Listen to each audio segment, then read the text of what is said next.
Hello and welcome to City Corner. I'm your host, Todd Blackstock. We have a compelling show today as our topic is fatal first date. Our friend Chris Smith was shot in the head and left to die 3 years ago on the eve of Thanksgiving. So stay with us for this and much more coming up today on City Corner.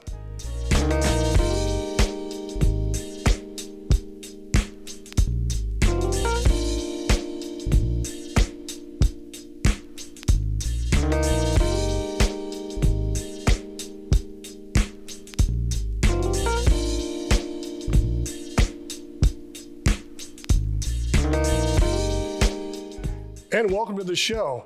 Chris Smith joins us today. And before we get into the topic of fatal first date, let's take it back a step, Chris. You and I were friends back in the, late 1900s and early 2000s, back in the heyday of Westport. Yes, sir. You were quite an athlete back then, and you played some ball over at Parkway North, didn't you? Yes, and at Lindenwood. Yes, yeah, sir. so were you a football player? What did you play? Football. Yeah, what position? I was wide receiver. Wide receiver? Yeah, pretty fast. Pretty fast. Little scrappy white guy with great hands. Well, now I only have one hand that works, but you know. Now one hand that works. Yeah. And you had a pretty popular coach that had a really long run at Bob Parkway Bunn North. over there at North. Yes, Bob Bunn, Coach Bob. Yeah, he's great. He's been a really good rock in my rehabilitation too with this.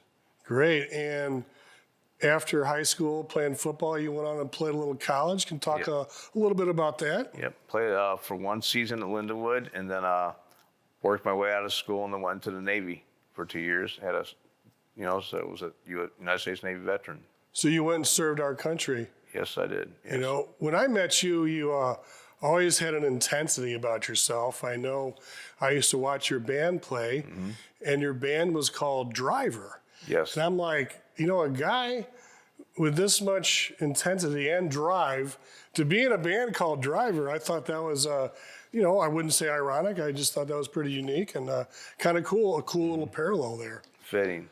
You know? So you're living your life in St. Louis County, and then at what point did you, because we kind of went our separate ways, not purposely, but people grow and they move and they take jobs and they go into the armed services. What took you from St. Louis County to Farmersville, Illinois? I met my ex-wife in 2011, and she was originally from Springfield, Illinois, and we ended up having a little girl in 2012, and we got married. She wanted to move back to be further to her family. And I said, well, how about we compromise? Let's find somewhere halfway between Springfield and St. Louis. And we found, acre and a half of land, 2 acres, and a 100-year-old farmhouse in Farmersville, Illinois, for a really good price, and got a CFD deal, so basically like a for sale by owner purchase agreement, and we got it. And then in 2018, we split up, and then we shared custody of our daughter, and I went about on my bachelor way, and just working and living life and raising my daughter and just playing music and farming banana trees and pumpkins, odd combination, but and I love the country, Todd. I love West County. I'm a West County boy, Parkway North, shout out to North, but I love the country, man. It's great. Then you hit the dating scene, and we'll pick it up right here from CBS 48 Hours.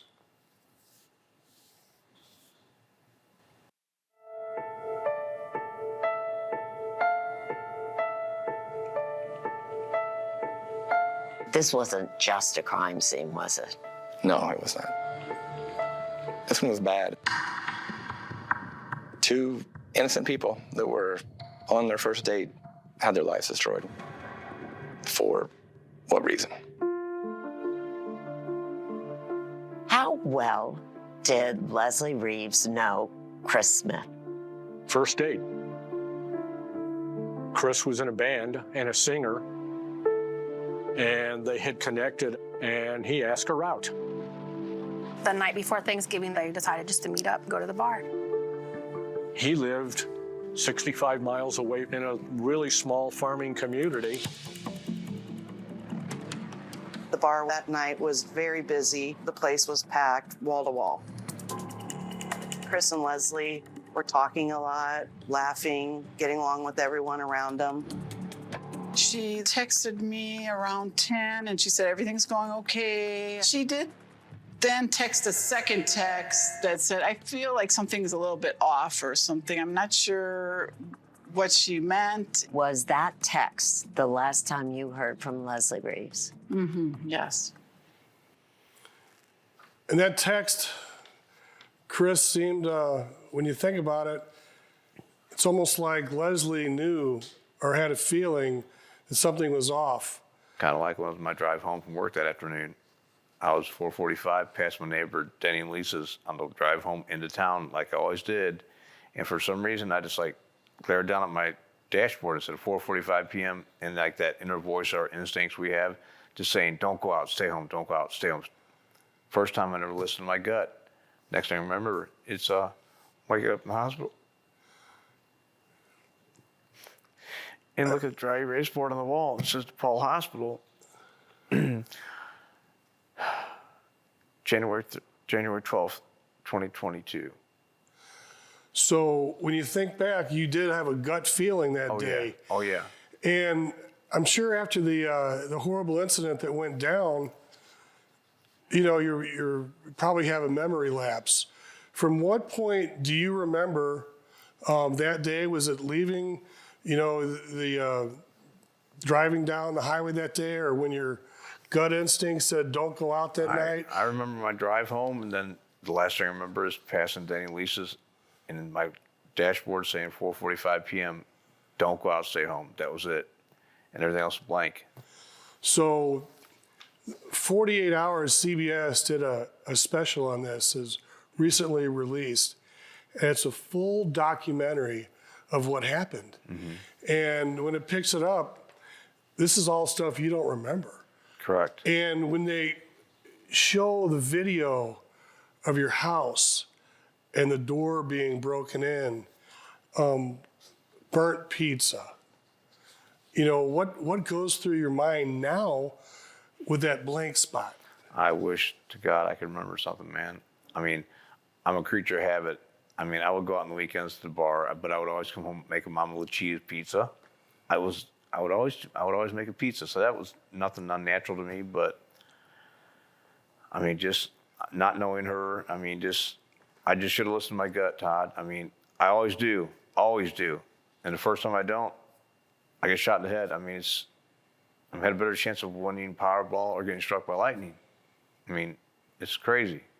There's gruesome footage from the crime scene, and from what I understand, the suspect who was incarcerated, he denied everything at first. He didn't even know what town that was. Yeah, well, it was a bunch of BS because they have multiple track. I guess he didn't know that his phone has a track. You know, all of our phones can be tracked. You know that. I know that. Everybody else knows that.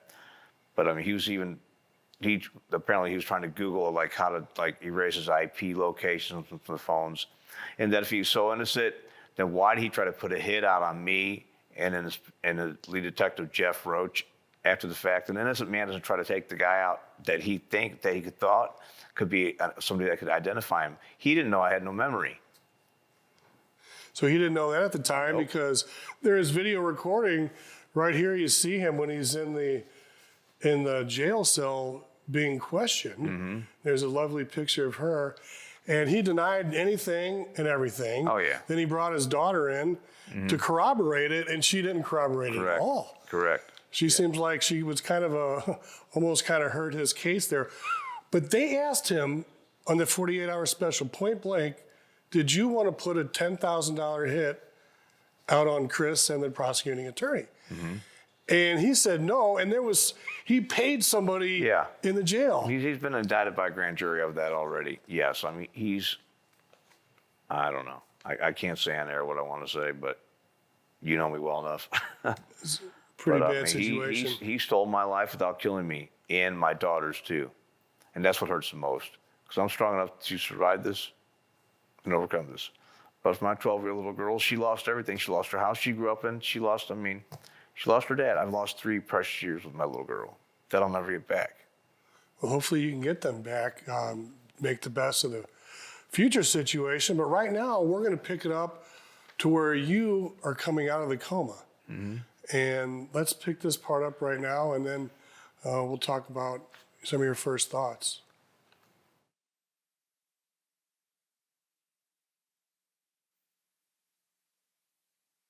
The truth was that no one knew what Chris Smith remembered. The first time he regained consciousness was in early January 2022, about 2 months after the shooting. Egg foo young? Chris's voice was so weak in those early days. It's unbelievable. What were the first thoughts when you woke up, Chris? I mean, you had your lovely family there, and they were there by your side throughout this whole incident and situation. My first thoughts were when I woke up, I looked in the dry erase board, and I was like, why am I in St. Louis, Missouri? What happened? I felt my head was killing me. I felt my head. I had no skull. It was just basically just skin over my brain. And I go to move, and I couldn't move. Now, I mean, I can kind of lift my arm a little bit. I could start moving my leg a little bit, but I was completely paralyzed on the left-hand side, dead as a doornail. It felt like quicksand, like something was freezing. What was I thinking? I was freaking out, man. I don't know what to do. I mean, I just didn't. You had no memory of what happened? No, nothing. And you were laying there. Can you, earlier before we started the show, you shared with me something that happened while you were gone, while you were away, because from what I remember watching that, your body temperature was like 72 degrees. And your dog, Tiki, was right there by your side. Yes. And you had some visions or something happened in your mind. Well, somebody was helping you. Well, ironically, the EMT who rescued me was one of my great friends there in Farmersville, Illinois, Denny Hobson. This little volunteer fire department, EMT department. When he walked in, he could not find a pulse on me, and I was 72 degrees, my body temp. And Tiki, my dog, was laying right by, cuddled up next to me. And did they say something to you as to try to comfort you? Well, Denny said he sat there and screamed my name 3 times. And then the third time, he said I kind of, laying down, I kind of like glanced up a little bit and said, I'm freaking freezing. And that was it. And then, so when I woke up from a coma, I remember the 2 things. Passing their house on the way home from work like I always did, because I'm a creature of habit, always take the same route into town. And my truck clock saying 4:45 p.m. Don't go home. Don't go out. Stay home. And then this is where it gets crazy. And I've been had this bottled up till this June. I didn't really talk about it, but I have proof it was real. So I was found myself in the Sunrise Cafe off of Lindbergh. I haven't been there in 30 years for breakfast, and there's 3 familiar faces in there. Come to find out after the fact, apparently they're angels. John, Roy, and Dave. And then off in the corner, I could see another figure that I couldn't make out right away. John looks at me and says, dude, you were shot in the head. I can see your brain. We've got to get you to the hospital. I'm like, whatever, man. I live an hour and a half away. You're just crazy. I'm a dream, something like this, yada, yada. He's like, no, dude, you're not. The next thing I look up, I see this figure coming towards me. Sandy blonde hair, blue eyes, and a burgundy suit. It was my dad, who died in 1981.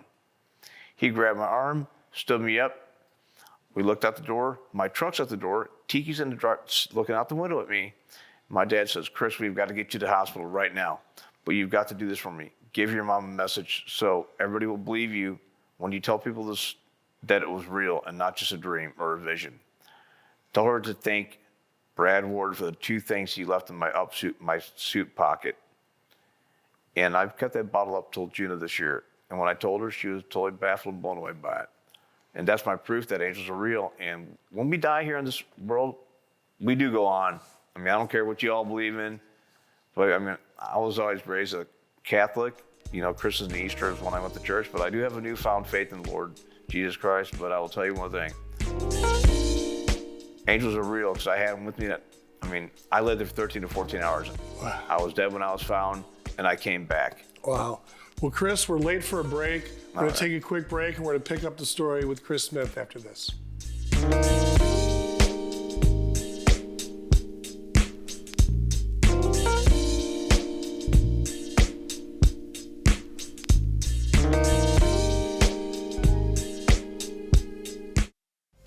Did you know that you can watch STL TV on your smart TV?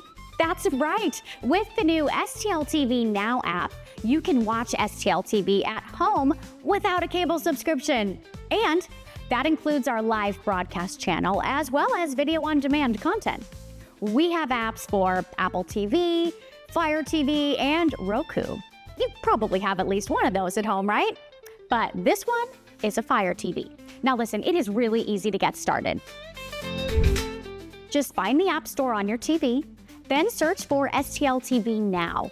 Select it and click to install.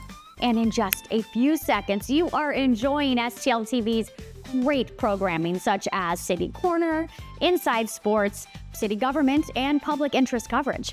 Or, my personal favorite, In the Kitchen.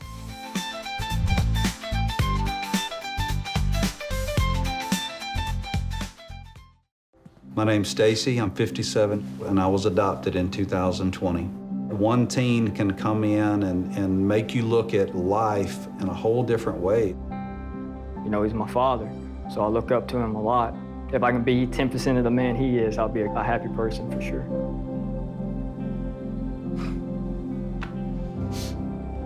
Learn about adopting a teen from foster care. You can't imagine the reward. Visit adoptuskids.org.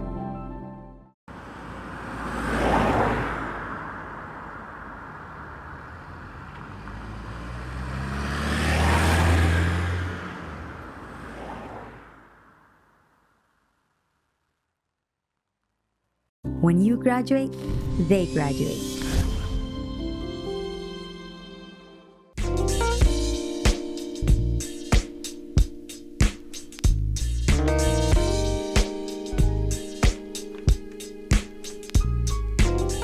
Welcome back to City Corner. I'm with Chris Smith. Fatal first date, Thanksgiving Eve 2021. And Chris, when we went to break, we were talking about the time when you were unconscious and perhaps you'd crossed over and you were visited, and you do believe that there are angels out there, and along with your dog that laid there with you for 12 to 14 hours, you know, you saw some things that people talk about if they do get to that point. And coming out, we showed you coming out of the coma, and you're asking for food, and somebody brought up the name of your date, and what happened from there? I said, I don't know, freaking Leslie, because I never did.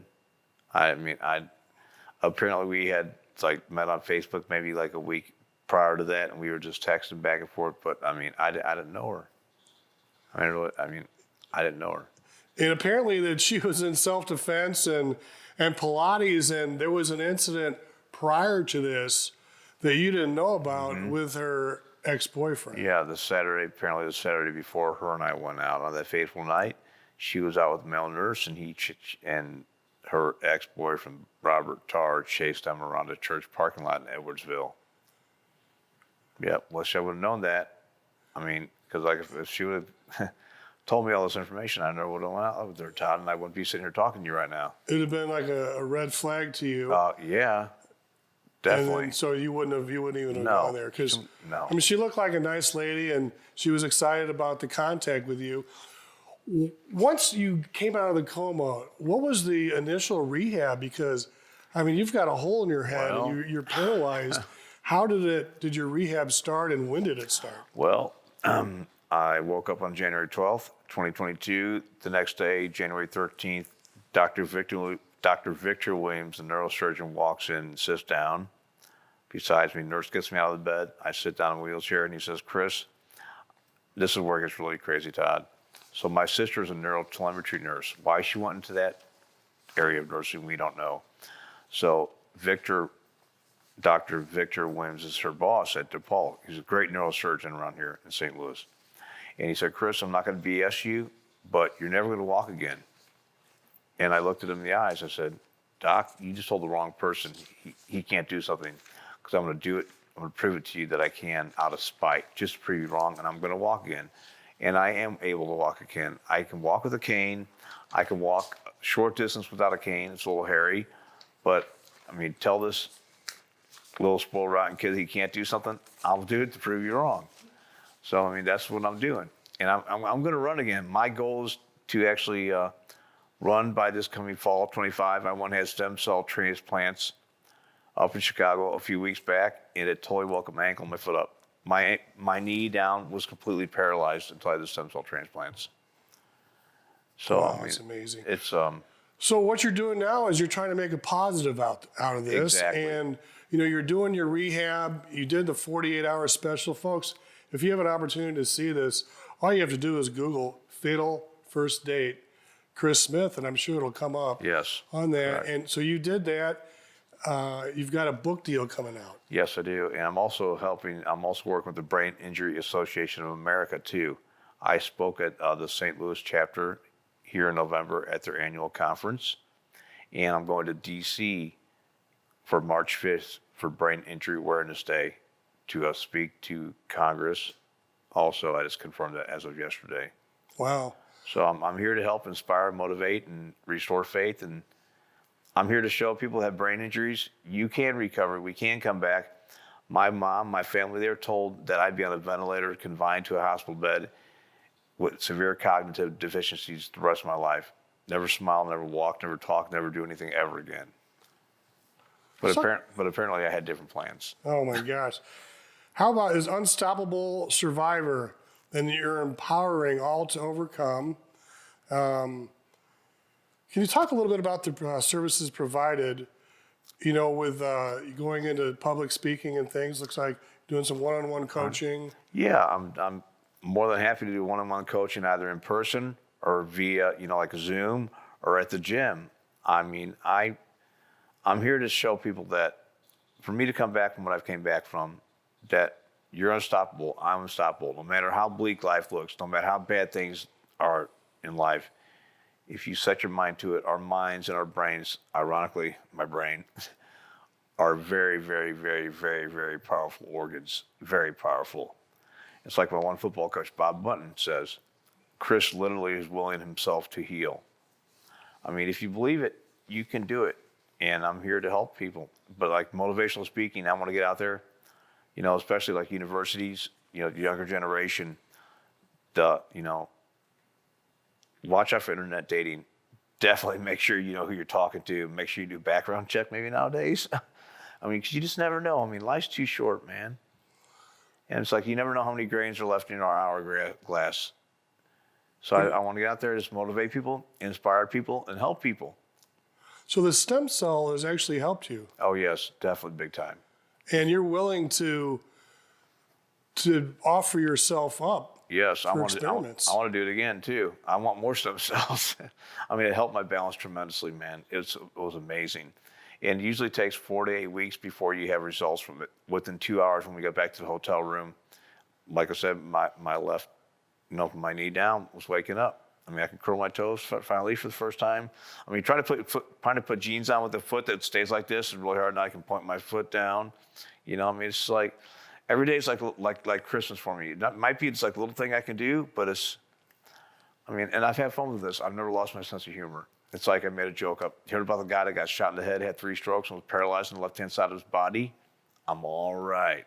Wow. What can you say about your family and friends and their support throughout this? My family has been excellent.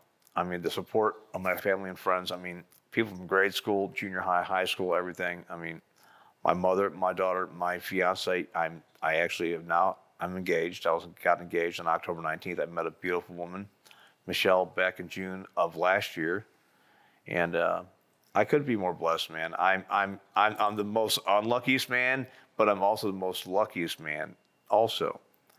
And I mean, wherever anybody's faith is at, I mean, I believe I'm here for a reason. And like I said, I mean, I believe in God. I saw angels. Y'all come think I'm crazy because you know how the stigmatism with, near-death experiences go. But I guarantee I'm not crazy at all. I know what I saw. I'm from the show me state. And I got proof because I was told to deliver the message, which I did, and that's my proof. And I'm just here to help inspire and motivate and do whatever I can to help the masses. Maybe get into politics down the road. I don't know. But I mean, anything I can do to help out. And what about your band? You've got the band back together again. I'm still singing. You've played some gigs out at some local wineries and some places. You want to give it a little plug there? Yeah, we played at Wenty's Defiance Roadhouse Marla and the gang down there is awesome. It's a great venue to go to this coming spring and summer, this fall. I mean, it's great, guys. We played all over the St. Charles County area, so hoping to be doing that again this coming spring and summer too. So, but we'll see what everything else with the book. So I'm not putting too many things on my plate right now. So, but you do have a lot of stuff in the works, I'm sure, with the 48-hour. I mean, that was one of the most professionally done. It was great. Case things. I mean, I guess the crime scene photos, although they were pretty horrific, it spells out what exactly happened. Mm-hmm. And we usually don't get an opportunity to speak someone that survives a situation like that. That's what they said. Paul LaRosa, the producer, is like, Chris, we usually don't have survivors on our show. And I said, yeah, I know, Paul. But I mean, yeah, Aaron Moriarty and Paul LaRosa, 48 Hours, I mean, they were great. I mean, they made me feel like I've known them as long as we've known each other, you know, those good people, you know what I'm saying? I mean, real good people, down to earth, good people. Is there anything else that you'd like to add that we may not have touched on quite yet, or any inspiration you want to give to our viewers? Soak up every second in life and live it like it's the last second you have, because you never know when it will be your last. I mean, Confucius Chris, we only have so many grains in our hourglass of life. And you never know when it's your last grain, so just grasp it and never let go of it. And just do everything to its fullest. Love your kids, love your family. You know, respect people, love people. I mean, there's so much, you know, division in the world nowadays. Life's too short, everybody. And I hate to quote, can't we all get along? But I mean, you know, seriously, I mean, love your fellow man. I mean, life's too damn short. There's no reason not to. No reason at all not to. Well, Chris, thank you so much for joining us here on City Corner today. We really appreciate you coming in here, man. Thank you, brother. And I know it's tough to do and get out here, but you're a brave guy, man, and you're beating this. And you're every day you're getting a little bit better. And yes, sir. This is so cool. Thank you for coming. My job. Thank you, Todd. I'm Todd Blackstock. Thanks for watching City Corner on STL TV. And right now we're going to leave you with a little more video of Chris Smith and his harrowing journey to rehabilitation and getting back.